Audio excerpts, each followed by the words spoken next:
Olá, bem-vindo ao Conhecimentos Básicos. Vamos falar um pouco hoje sobre matriz energética, falar um pouco sobre energias, as mais diversas fontes de energia. Vou fazer uma linha de raciocínio aqui para a gente chegar numa conclusão no final deste vídeo. Como todos vocês sabem, né, a energia como um todo é vital em tudo na nossa vida. A vida do ser humano atualmente necessita de energia para tudo. E quando a gente fala de energia, a gente não está falando somente de energia elétrica, tá? A gente está falando de todo tipo de energia.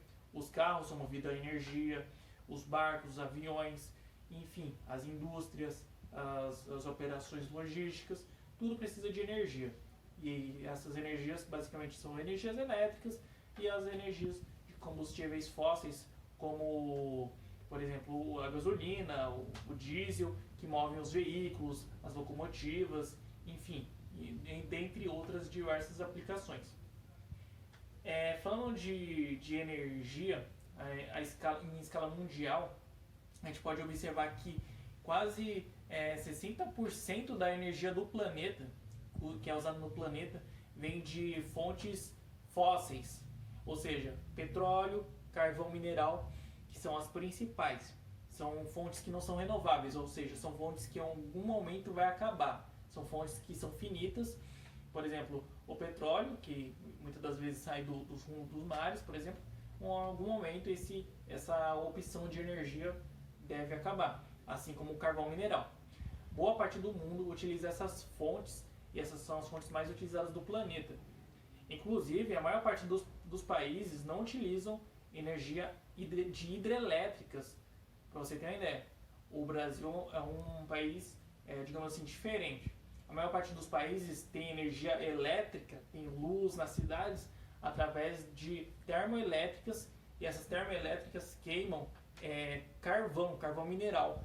Mineral que é um combustível fóssil, assim como o petróleo, e que também em algum momento vai acabar. E além do problema de combustíveis fósseis ser combustíveis finitos, ou seja, não são renováveis, a gente tem o problema de poluição, que são combustíveis altamente poluentes, né? A gente joga gás carbônico aí na atmosfera e isso traz prejuízos ambientais bem sérios.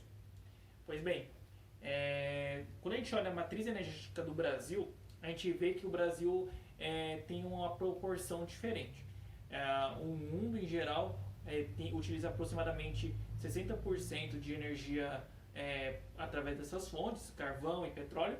Já o Brasil tem aproximadamente 40% da sua matriz energética nesse sentido, utilizando essas fontes fósseis. O Brasil já é um país que tem um grande percentual de utilização de energia renovável. E isso é muito puxado por quê? Pelas hidrelétricas. A grande parte da energia elétrica do Brasil é gerada através de hidrelétricas. Então veja bem, qual é o cenário que a gente tem no Brasil? A gente tem no Brasil um cenário onde a gente tem uma grande frota de veículos, o transporte basicamente ocorre através de caminhões esses que utilizam grande quantidade de energia oriunda do petróleo, certo? Então a gente tem uma grande importância dos combustíveis fósseis sim na matriz energética brasileira. Porém, o Brasil utiliza energia elétrica, cuja 90% dessa energia elétrica vem das hidrelétricas.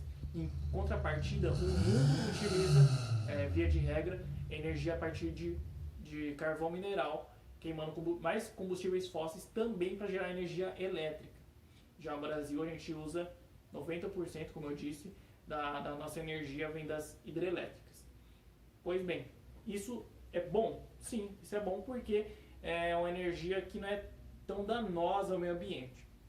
Logicamente, para você construir uma usina hidrelétrica, você precisa alagar grandes áreas, causa todo o impacto ambiental, certo? Daí a gente pode discutir isso num outro momento. Mas basicamente a energia elétrica que vem das hidrelétricas, elas não geram gases, elas são energia muito menos danosa, digamos assim, ao longo do tempo, para o meio ambiente. Então o Brasil tem, digamos assim, esse benefício de utilizar grande parte da sua energia, da sua energia elétrica, principalmente através da energia que vem das hidrelétricas. Pois bem, visto isso, o que a gente pode observar é o seguinte: apesar da energia que vem das hidrelétricas serem algo bom, não é perfeito e tem falhas e tem problemas.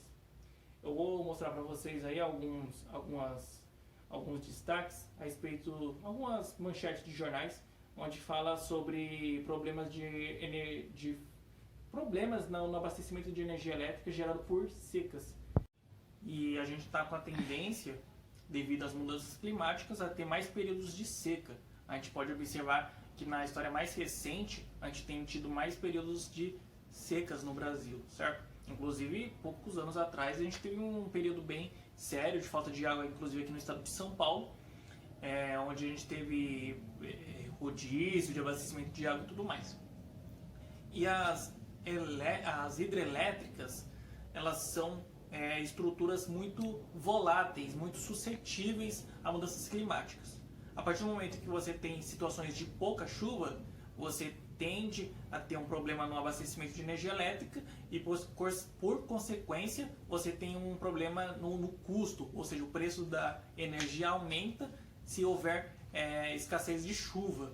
A gente tem aí imagens de reportagens que mostram, e isso é apenas uma evidência, né, de que isso é um problema real. E a tendência é que, não diria uma tendência, mas eu diria uma probabilidade, temos uma grande probabilidade desse problema se tornar cada vez mais sério no nosso país. Então, 70% da energia elétrica do Brasil é gerada por usinas hidrelétricas, ou seja, a gente tem 70% da nossa geração de energia elétrica suscetível a fenômenos da natureza, o que é muito preocupante, certo?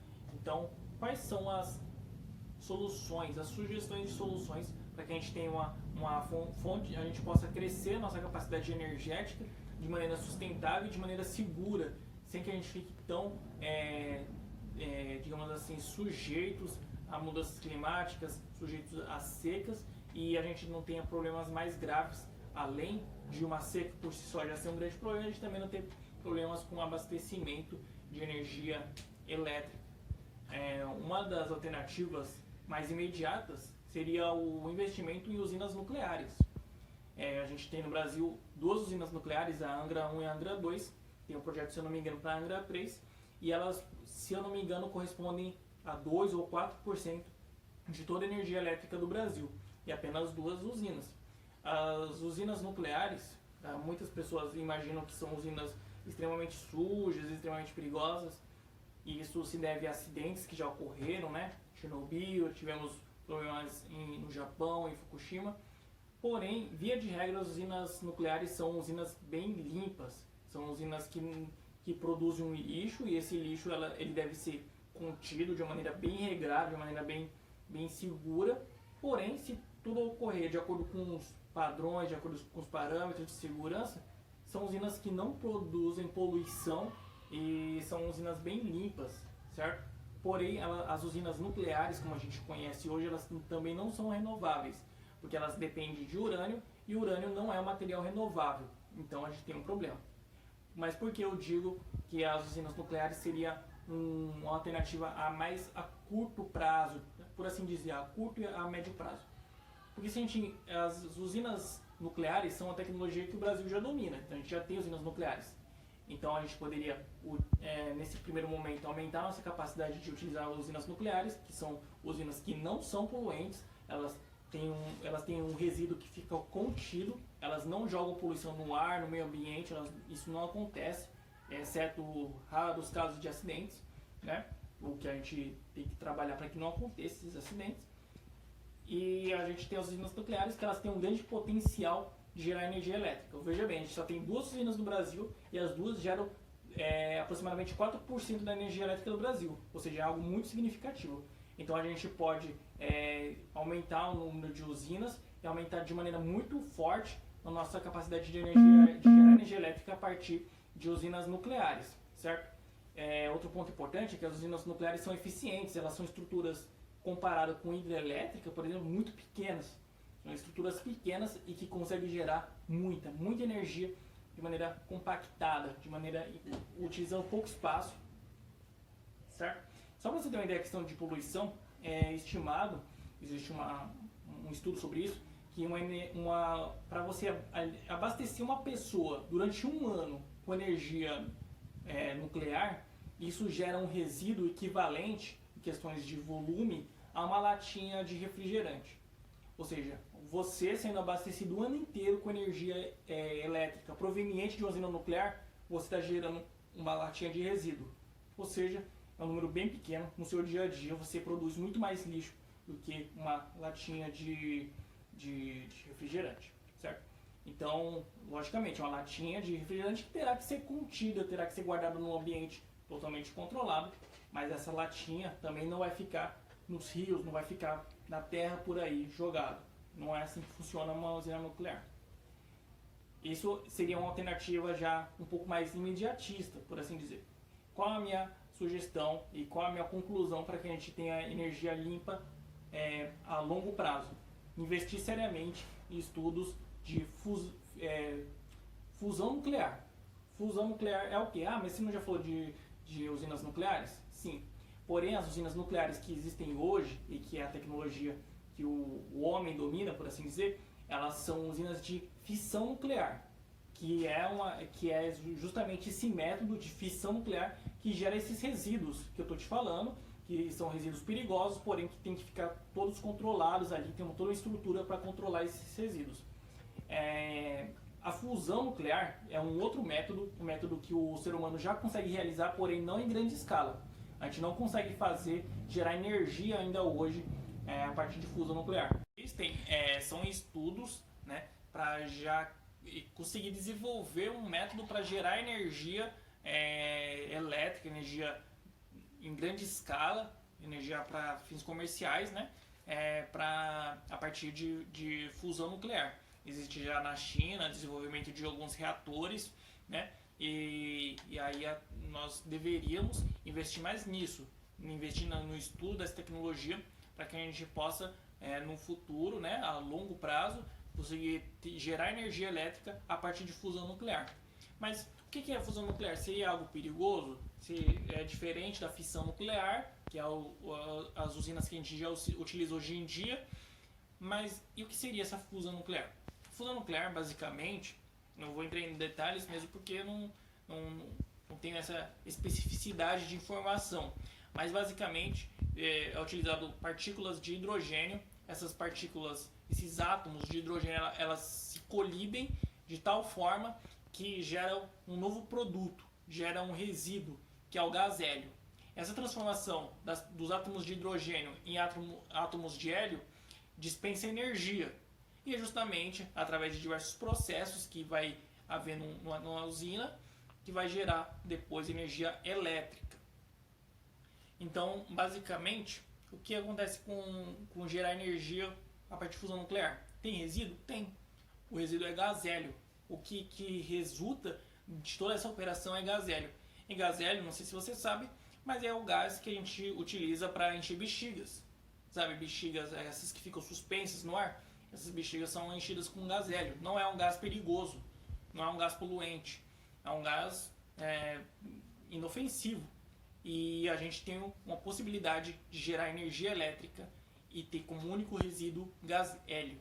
Por isso, gerar energia a partir de fusão nuclear é o futuro da matriz energética global. E a gente tem que pensar nisso desde já, com muita atenção, e ficar atento nas notícias de desenvolvimento, de cientistas que estão trabalhando a respeito de fusão nuclear.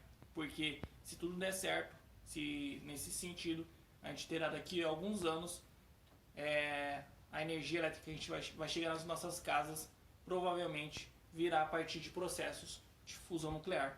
Algo totalmente limpo, totalmente eficiente e que poderá realmente ser o futuro, como eu disse, da matriz energética global. É isso aí, esse é o assunto deste vídeo. Deixa aí sua opinião, seu comentário a respeito de todos esses fatos e deixe seu like. Obrigado e até a próxima.